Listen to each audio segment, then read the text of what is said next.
Joe Pickett with inStitches, and this is part 3 of assembling your Shoo-Fly block.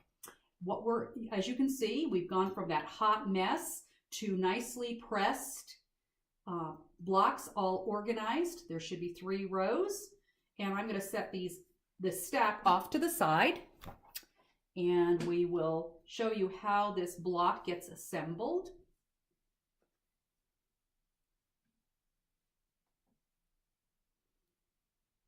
So that's the layout for our Shoo-Fly block.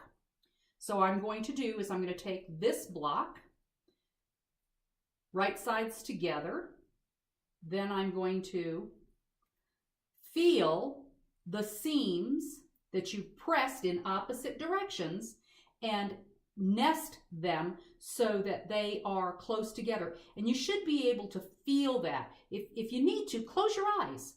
And sometimes people find that their sense of touch is improved when they eliminate their sight. So I'm pinning, if you notice, I'm pinning on both sides of the stitched seam to hold it in place, like that. So now we're going to take this to the sewing machine and sew it. I'm going to put this video on pause and rearrange my camera so that you can see this. So I've repositioned my camera, and I now have taken the first 2 pieces and brought them to my sewing machine.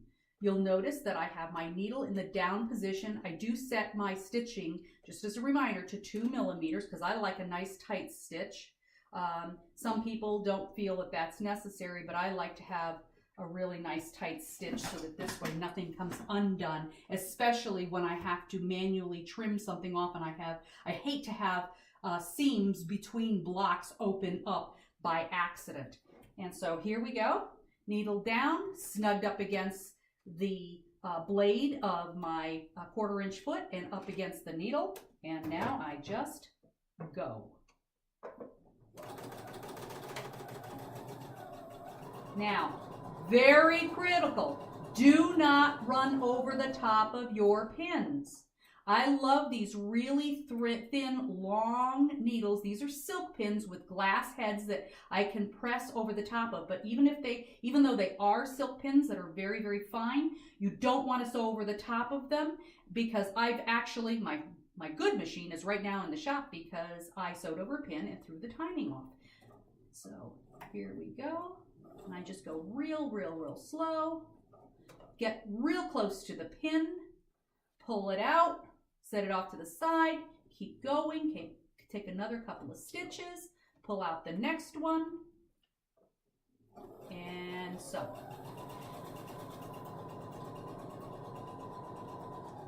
Slow down.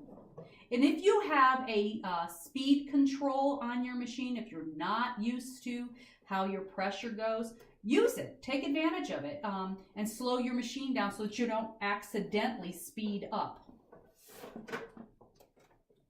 Just take a couple more stitches. There we go. Now, notice what I'm going to do now. I'm pinning this last one. And it's not so much to keep it even, although that's nice. It's more so that I have a mechanism for going all the way up to the needle as it's sewing when I need it to. You'll see that in just a moment. Take my pin out. Now I sew. Now I'm kind of using that long pin as to help me guide, and here's where it becomes kind of nice to have. Is I just have it there, and I go slow. Slow is fast.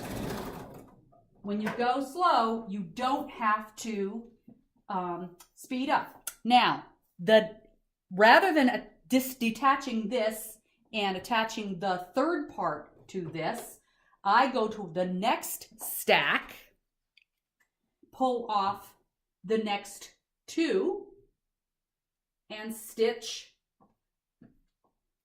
and nest and stitch those, just like we did with the half square triangles. And this way I don't have to stop by chaining.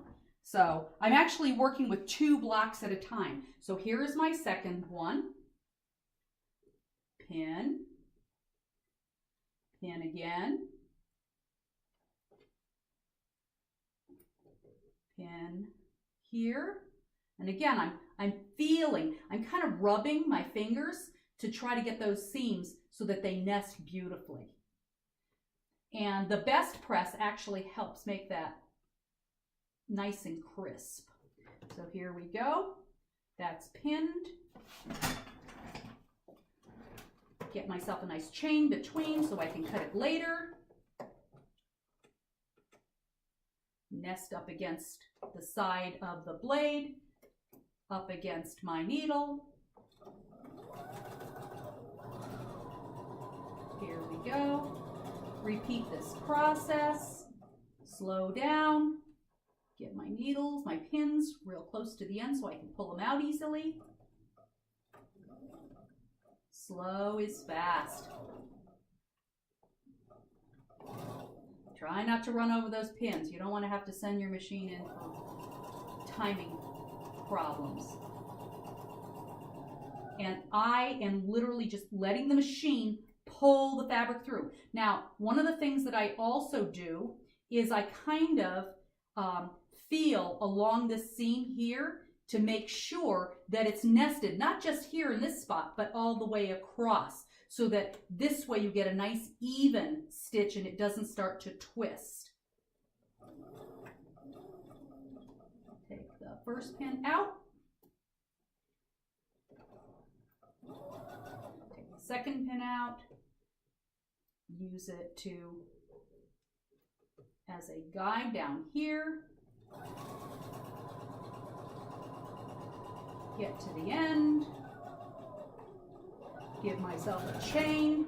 Now, here's where I detach these two. Get rid of my leader. That goes in the back.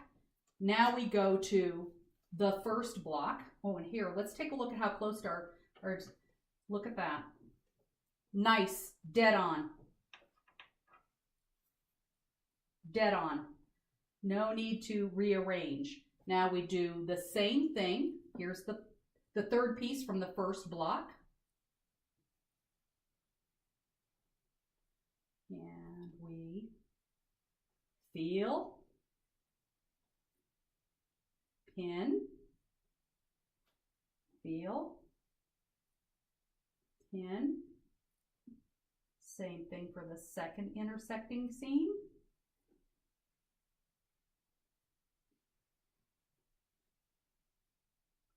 Feel it, pin it, both sides of the seam.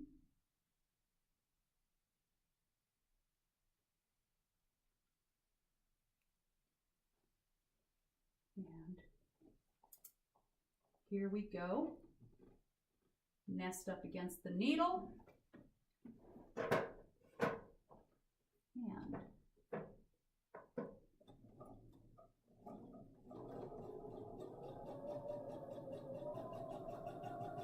slow is fast. And this just takes practice. I've been sewing for about 50 years, quilting for about 30 of those. So it is kind of second nature for me to do this. And I used to go really, really fast all the time and then end up ripping things out because I wasn't happy.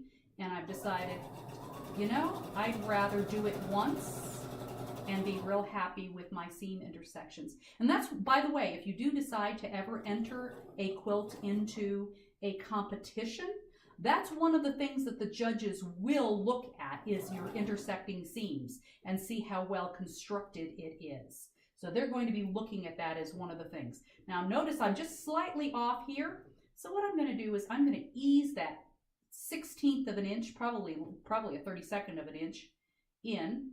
And when you have the opportunity to, always put the excess fabric on the bottom side because your feed dogs are going to actually pull it in anyway. So what I do there, if I want to hide that 32nd of an inch, I will take and pin over here too so I have a nice even line. And here we go. And my feed dogs will just make that 32nd of an inch just totally disappear. Now we take and snip this one off. And again, let's check our seams. Oh, look at that. Beautiful. First time, first shot, no correction needed. And now we take and do it again. So I sew here. Once again, we nest our seams and we repeat this.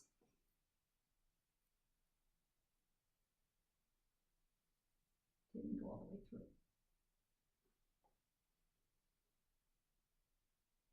So if you just take your time, you can get those perfect stitches. If you're a person that just says, you know, done is better than perfect, and you don't care about your seams, and it's going to be, you know, a lap quilt that you're going to use in your own home, it's not going to enter a contest, whatever, you know, don't worry about being so perfect. I just happen to be a perfectionist when it comes to getting my seams. I take a lot of pride in making sure that my seams nest beautifully. But that doesn't mean that you have to be that way. I'm just showing you how I do it and how I achieve the results that I do. And here we go. So you're going to work in, basically you're going to be working with 2 blocks at a time at any one time on your sewing machine. And now that I've got that started, I can actually snip that off and take a look at the entire block. I just bumped my camera. So there's our block.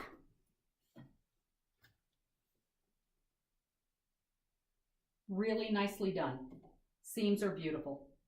Set that one aside, and that's how I chain. So I work with 2 pieces at a time. I hope that that's helpful. It does save you a little bit of time going between one block to the next, and that's the whole idea, is to shorten the amount of time, and it also gives you a lot of repetition. I find that when I repeat the same step over and over and over and over again, that my results are actually much better. So that's what I've got to show you. Thank you so much for watching.